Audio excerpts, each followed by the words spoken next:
ஆன்மீக உறவுகள் அனைவருக்கும் வணக்கம். இன்னைக்கு நம்ம எதை பற்றி பார்க்க போகிறோன்றது பார்த்திங்கன்னா, திரிபுஷ்கர யோகம். அதை பற்றி தான் பார்க்க போகிறோம். என்னது அது?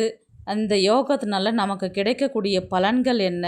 என்ன செய்யணும், என்ன செய்யக்கூடாது, இதனால் நமக்கு என்னென்ன பெனிஃபிட் அப்படின்றத முழுசாகவே தெரிஞ்சுக்கலாம். வாங்க வீடியோக்குள்ளே போகலாம். திரிபுஷ்கர யோகம். திரி என்பது 3, புஷ்கர என்பது வளர்ச்சி, பெருக்கம், விருத்தி என்று பொருள். திரிபுஷ்கர யோகம் என்பது வாரம், திதி, நட்சத்திரம் இந்த 3ம் திரிபுஷ்கர தன்மை கொண்டவையாக உள்ளது. இந்த நேரத்தில் நாம் எந்த விஷயத்தை செய்தாலும் அது உருவாகிக்கிட்டே இருக்கும், யோகத்தை கொடுக்கும் என்று பொருள். இந்த நேரத்தில் ஆரம்பிக்கப்படும் செயல்கள் 3 மடங்கு மீண்டும் மீண்டும் தொடர்ச்சியாக நடைபெறும். அதுவே இந்த திரிபுஷ்கர யோகத்தின் சிறப்பு. இந்த திரிபுஷ்கர யோகத்தின் முக்கியமானதுன்றது பார்த்திங்கன்னா, நம்ம எந்த வேலை செய்கிறோமோ அது 3 மடங்கு விளைவுகளை தரும். எது செய்தாலும் அது 3 மடங்கு பெருகும். நல்லது செய்தால் 3 மடங்கு பெருகும். தீயது செய்தால் 3 மடங்கு தீவிரமாகவே அதிகரிக்கும் என்று பொருள். இதனால் நம்ம தொடங்கிய செயல்கள் மீண்டும் மீண்டும் நடக்கும் சூழ்நிலையை உருவாக்கும். திரிபுஷ்கர யோகம் என்றால் 3 மடங்கு நன்மை தரக்கூடிய நாள் என்பது அர்த்தம். அதாவது இன்று நீங்கள் ஒரு நல்ல காரியத்தை செய்தால் அதே போல நல்ல காரியம் மீண்டும் 3 முறை உங்களுக்கு நடக்கும். சில நட்சத்திரங்கள், சில திதிகள் ஒன்று கூடும் பொழுது ஜோதிடத்தில் இந்த திரிபுஷ்கர யோகம் என்பது நமக்கு கூடி வரும். இந்த திரிபுஷ்கர யோகம் மாதந்தோறும் இந்த யோகம் வரலாம். சில மாதங்களில் இந்த யோகம் வராமலும் இருக்கலாம். இது எப்படி யோகம் நமக்கு தெரியணும் இல்லைங்களா? நம்ம செய்கிற ஒரு காரியம் 3 முறை அல்லது தொடர்ச்சியாகவே நடைபெறும். அதனால் நல்லதை மட்டுமே செய்ய வேண்டும். தீய செயல்களை முழுமையாக தவிர்க்க வேண்டும்.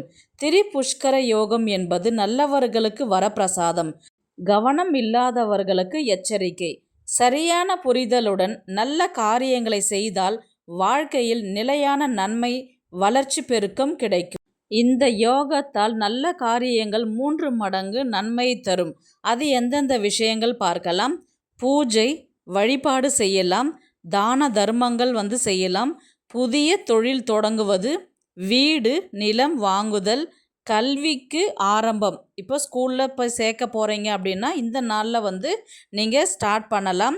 ஆன்மீக சாதனைகள், அதாவது ஒரு யோகா பயிற்சி மையத்தில் போய் ஜாயின் பண்ணுறது, நீங்கள் ஆன்மீகத்தில் ஈடுபட போகிறீங்க அப்படின்ற மாதிரி இருந்தால் அது நீங்கள் இந்த நாளில் நீங்கள் செய்ய ஆரம்பிக்கலாம். அதுக்கப்புறம் பார்த்திங்கன்னா, நீங்கள் இந்த நாளில் சொல்கிற அந்த நேரத்தில், குறிப்பிட்ட நேரத்தில் நீங்கள் சொல்ல வேண்டிய மந்திரங்கள் நீங்கள் எதை நினச்சி நீங்கள் செய்கிறீங்களோ அது கண்டிப்பாக உங்களுக்கு அந்த மந்திரம் பலிக்கும். விரதம், ஹோமம், நீங்கள் ஒரு வேண்டிக்கிட்டு ஏதாவது விரதம் இருக்கிறீங்கன்னா அதுக்கான பலன்கள் மிகவும் சிறப்பாகவே உங்களுக்கு அமையும். அதுக்கப்புறம் வீட்டில் ஏதாவது ஹோமம் பண்ணணும், வீட்டில் நம்ம சுபிட்சமாக இருக்கணும்னு நினைக்கிறவங்க இந்த நேரத்தில் நீங்கள் அந்த ஹோமம் பண்ணால் அது பல 1000 மடங்கு உங்களுக்கு நன்மையை பெற்றுத்தரும் என்பது நம்பிக்கை. இன்னும் சில விஷயங்கள் கூட நீங்கள் ஸ்டார்ட் பண்ணலாம். வங்கியில் கணக்கு தொடங்குவது, நகைச்சீட்டு கட்டுவது, அப்புறம் நகை நீங்கள் வாங்க போகிறீங்கன்னா அந்த இடத்துல அந்த நேரத்தில் நீங்கள் நகைக்கான பணத்தை எடுத்து வைக்கிறது, வீட்டிற்கு தேவையான அத்தியாவசிய பொருட்களை வாங்குவது, புது ட்ரெஸ் வாங்கிறது, இப்படிலாம் நீங்கள் செய்யும் பொழுது பார்த்திங்கன்னா மீண்டும் மீண்டும் அந்த பொருட்கள் உங்களிடத்திலே சேரும். இப்படி உங்களுக்கு மீண்டும் நடக்க வேண்டும் என்று நினைக்கக்கூடிய நல்ல காரியத்தை அன்று செய்ய வேண்டும். இந்த நாளில் செய்யக்கூடாத விஷயங்கள் என்ன என்று பார்க்கலாம். தவறான செயல்கள் செய்தால் அதுவும் 3 மடங்கு தீமையாகவே முடியும். ஃபஸ்ட்டு பார்த்திங்கன்னா, கடன் வாங்குதல், வழக்கு, தகராறு தொடர்பான பிரச்சனைகள். இப்போ வம்பு வழக்குகளை நம்ம மாட்டிக்கிறோன்னா, அன்னைக்கு ஒரு கேஸ் கொடுக்குறோன்னா அது கண்டிப்பாக பார்த்திங்கன்னா நமக்கு சாதகமாக முடியவே முடியாது. அறுவை சிகிச்சை, இப்போ ஒரு எமர்ஜென்சி சுச்சுவேஷன், ஒரு சொல்லவே இப்போ பண்ணி தான் ஆகணும்னா ஒன்றும் பண்ண முடியாது. ஆனால் இந்த நேரத்தில் ஒரு அறுவை சிகிச்சை, ஒரு டெலிவரிக்கு வந்து நீங்கள் இந்த டேட்டு இந்த டைம் குறித்து கொடுத்துருக்குறாங்கன்னா அன்னைக்கு நீங்கள் செய்யவே கூடாது. அப்புறம் விவாகரத்து நடவடிக்கை, நீங்கள் டைவர்ஸ் வாங்க போகிறீங்க ஹஸ்பண்ட் அண்ட் ஒய்ஃபு அப்படின்ற மாதிரி இருந்துச்சுன்னா அது வந்து பார்த்திங்கன்னா ரொம்பவே இழுபறியாக இழுத்துக்கிட்டே இருக்கும் அப்படின்ற மாதிரி சொல்லுவாங்க. அதுக்கப்புறம் தீய எண்ணத்தோட ஒரு சாபம் விடுறது, ஒருத்தவங்களுக்கு நம்ம அது செய்கிறோன்னா அது வந்து அவங்களுக்கு போகாது, அது திரும்பவும் ரிட்டன் நமக்கு வர மாதிரி இருக்கும். அதுக்கப்புறம் வந்து சண்டை வாங்கிறது, சண்டைக்கு போகிறது, இன்னொருத்தவங்களோட சண்டையை மூட்டி விடுறது, வாக்குவாதம் பண்ணுறது, பிரச்சனைகளை வந்து அதை சுமூகமாக பண்ணாத நம்ம தேவையில்லாத பிரச்சனையில் நம்மளாக போய் மாட்டிக்கிறது, இந்த மாதிரி விஷயங்கள்லாம் வந்து பார்த்திங்கன்னா அன்றைக்கி செய்யவே கூடாது. எந்த ஒரு பகையும் வளர்க்கக்கூடாது, சில கஷ்டங்கள் எல்லாம் நம்மை தொடரக்கூடாது என்று நம்ம நினைப்போம். அப்படிப்பட்ட கஷ்டமான விஷயங்களை இன்று தயவு செய்து செய்யவே கூடாது. இதுபோல் கஷ்டம் வந்து உங்களுக்கு மீண்டும் மீண்டும் 3 முறை வரும். அந்த நாள்லே வரும், இல்லைன்னா அந்த மாதத்துலே உங்களுக்கு தொடர்ந்து வரும்.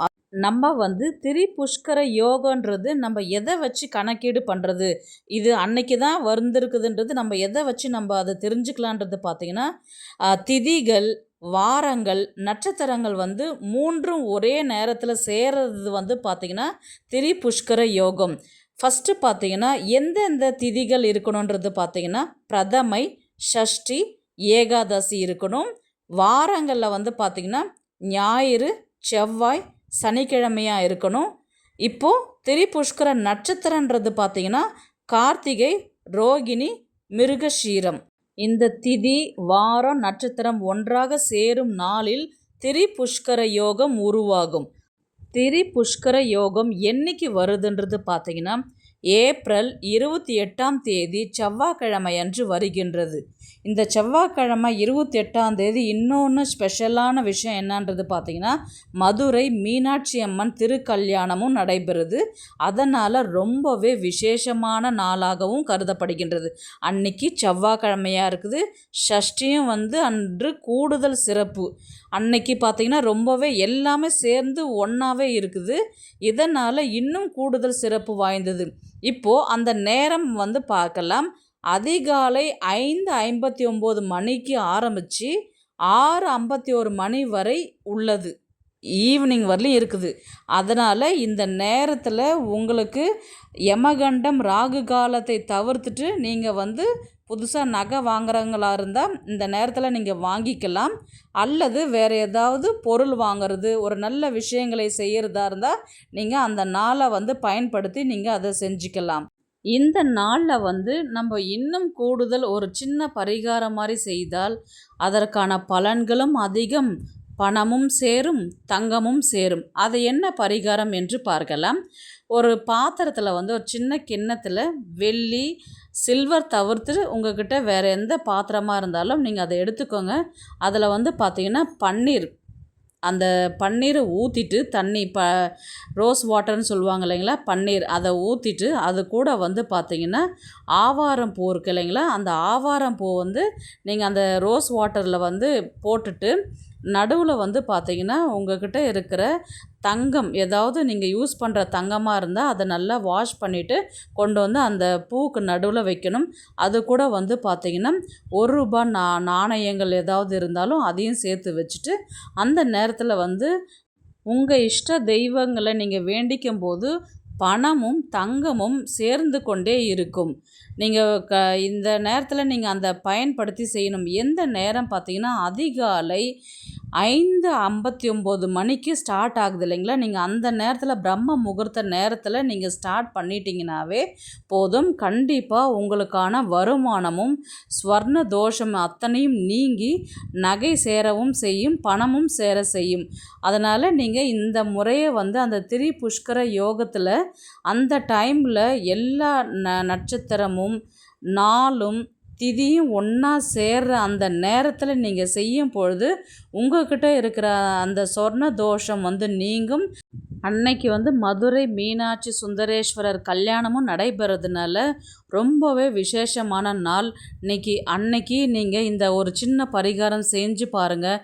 கண்டிப்பாக உங்கள்கிட்ட பணமும் நகையும் சேர்ந்து கொண்டே இருக்கும். இந்த வீடியோ உங்களுக்கு பிடிச்சிருக்குன்னு நான் நினைக்கிறேன். லைக்கு, ஹைப்பு பண்ணுங்கள், சப்ஸ்கிரைப் பண்ணுங்கள். தேங்க்ஸ் ஃபார் வாட்சிங்.